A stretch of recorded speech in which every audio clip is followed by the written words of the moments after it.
Australia's ambassador to the United States, Kevin Rudd, has declared his team in Washington is ready to deal with the incoming Trump administration. His remarks are the first substantial public comments since controversy erupted over his previous criticism of Donald Trump. Foreign Affairs reporter Stephen Jedgetts joins me now from Parliament House in Canberra. Stephen, it sounds like Mr Rudd struck a fairly optimistic tone on the relationship.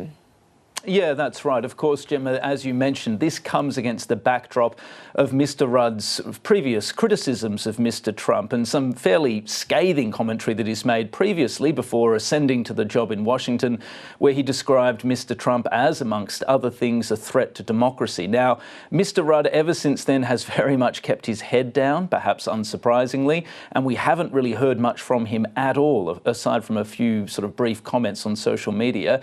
This morning, though, he addressed the United States Study Centre conference in Sydney from Washington, and he delivered some broad remarks about the state of the relationship, really pitching it as an alliance for the future and declaring that his team had been working very hard in order to prepare for a possible return of Trump 2.0 in order to ensure that it could safeguard Australia's interests. Let's take a listen to what Mr Rudd had to say, speaking not long ago to this conference in Sydney.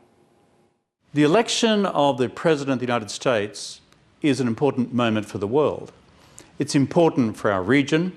It's important for Australia. Here at the Embassy, we've been working hard through the course of the last year to ensure that we were well prepared for this moment. And the bottom line is, we're ready.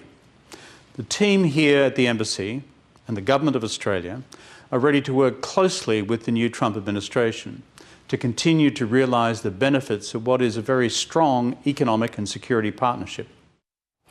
Stephen, did he address the controversy about his deleted tweets?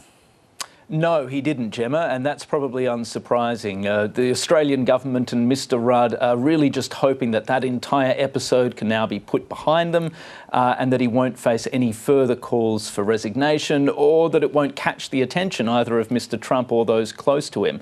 Of course, it's worth remembering it was only about a week ago that a close advisor to Mr Trump tweeted Mr Rudd's apology, or rather his retraction of his former statements, with an hourglass with sand running through it, a pretty clear indication that at least in the eyes of this particular advisor, Mr Rudd's time is running out. But he is nonetheless a very respected figure. He has worked exceptionally hard, we're told, to build links not just with the Republican Party but also with those close to Mr Trump. And the hope, at least in Canberra, is that he will be able to lean on those relationships to ensure that A, he can continue in the position, but B, also use those relationships to really press Australia's interests in Washington. I think if we hear something direct from Mr Trump criticising him once again, that's probably it. Mr Rudd will have to get on a plane back home. But the hope in Canberra is that he will be able to continue, that he'll be able to fly beneath the radar, and that he will be able to strike a workable relationship both with Mr Trump and those close to him.